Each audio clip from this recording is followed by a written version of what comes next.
did the colonial policy change the economic position or the economic life of the tribal people? Second is how did the economic change encourage the social change among the tribal population? And fourth is how did the process of the overall change consolidated the identity of the tribal group? But before that, we also focus on what is the definition of tribal.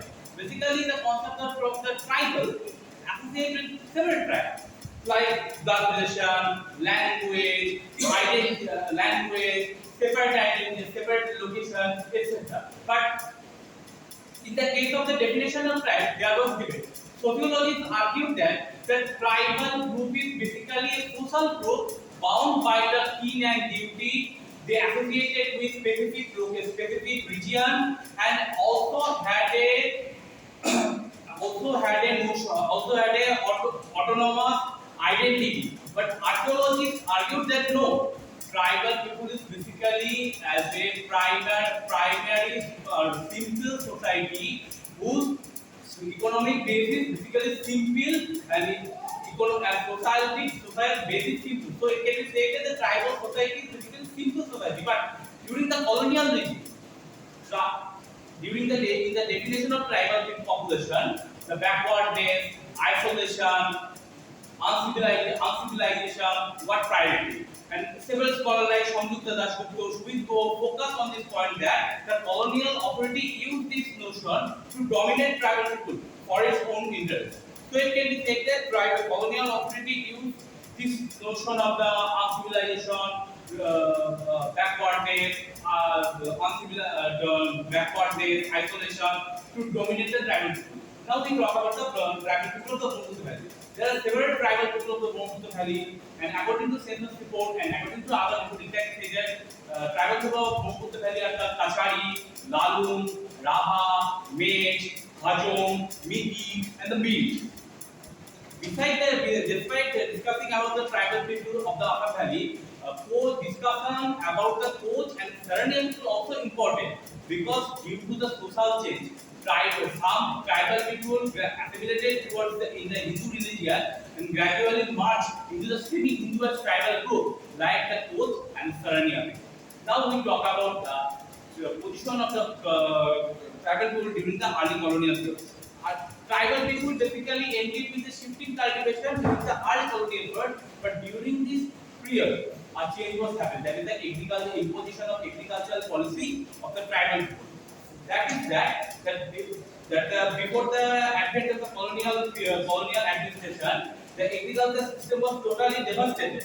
Revenue collection system was totally destroyed due to the barbaric invasion, and colonial authority wanted to revive economic activity in this region. As part of this, David Scott started to give cultivator ownership over the land and started to collection of revenue through cash. But this policy was totally failed. And after the death of the Scott, Robinson took charge, and after the Robinson took charge, Parta was given to cultivator to identify their ownership, and land was assessed according to the quality and quantity of the land. And this is called actually Mojadari system. And through this Mojadari system, theoretically, colonial administrator was the ultimate owner of the land, and cultivator becomes the revenue paying tenant for a specific period of possession over the land. But in reality, cultivator was the ultimate owner of the land, and colonial authority acknowledged their permanent ownership through renewal their parta due to the low population of the Brahmaputra Valley. And in this Mojadari system, Mojadar and Patowari got charged for the revenue collection. And this Mojadari system also expanded in the Upper Assam after the occupation of Upper Assam in 1836. But in the Gwalpara district, the story is different. The Gwalpara district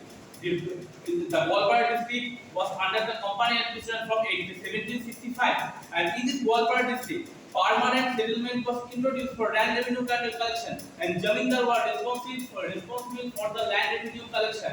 And after the occupation of the eastern Goa in 1863-1864, Jamindar was responsible. Jamindar system was expanded within this region, but due to the agricultural expenditure as well as collection of the revenue, there was huge abundance of the wasteland that actually encouraged colonial authority to encourage immigration from outside. Now we talk about the tribal people.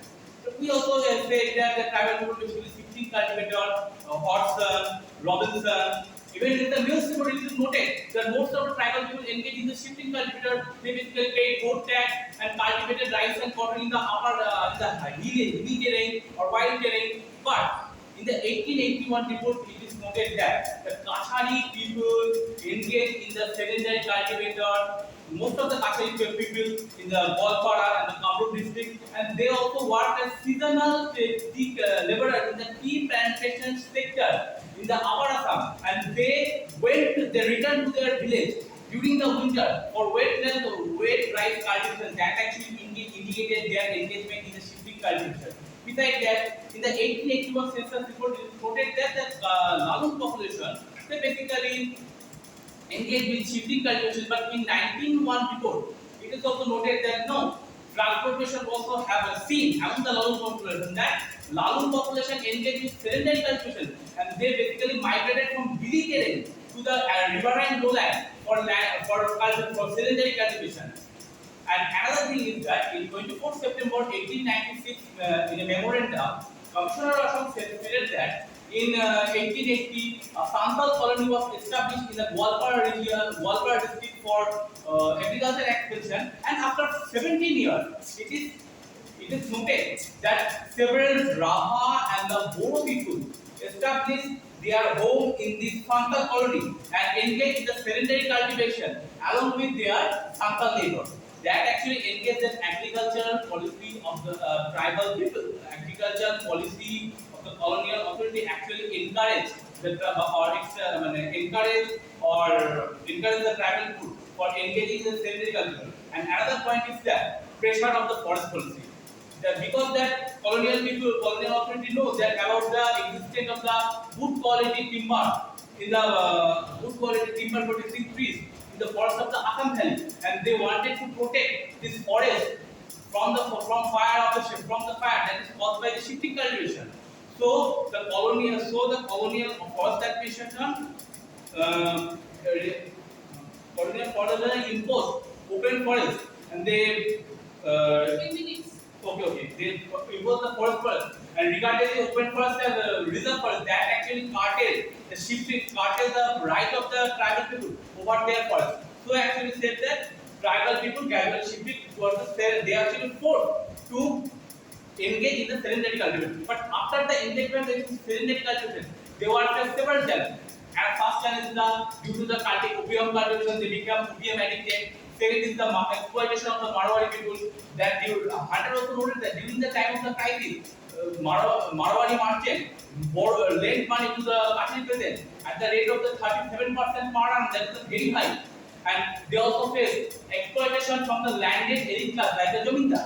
And another thing that challenge, that is the mass immigration. Colonial administration wanted to encourage mass immigration due to the huge abundance of wasteland in the Assam Valley, and in the several reports from the 1920s, it is noted that the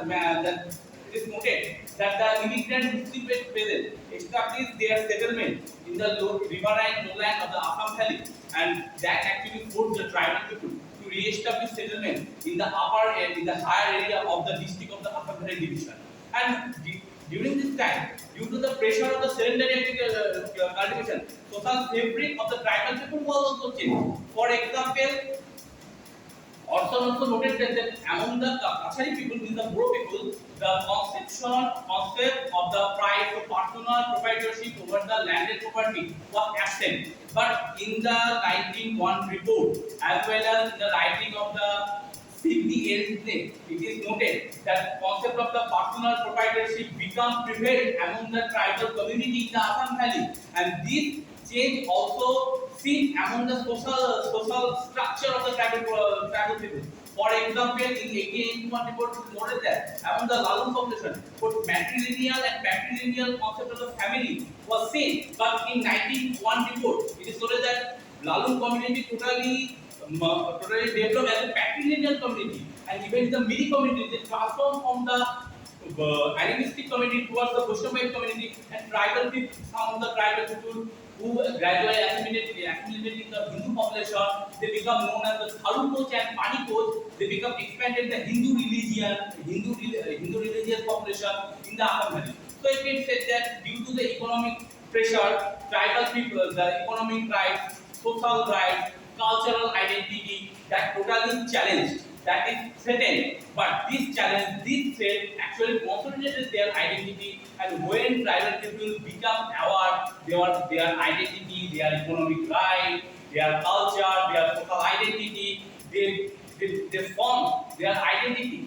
and this consolidation of their identity actually lead to emergence of tribal politics in the arena of the electoral politics of Assam. So it can be said that during the colonial regime, due to the pressure of the colonial economic policy, tribal were forced to change their occupation and accept secondary cultivation instead of the primary cultivation.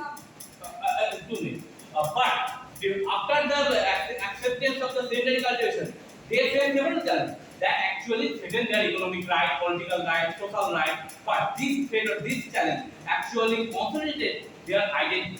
That leads to emergence of the tribal politics. Done. So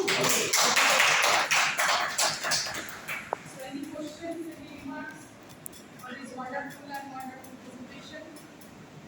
একটু বলছে minimum মানে যদিও আমার area একটু অন্য তবুও বলছি আপনি যেরকমভাবে একটা বড় কমেন্ট করছেন কোয়েশ্চেন তো এত বড় একটা টপিকে তুমি যেরকমভাবে সাজিয়ে গুছিয়ে বলেছো সেটা খুবই আশাপ্রদ এবং আমাদের কাছে খুবই ভালো লেগেছে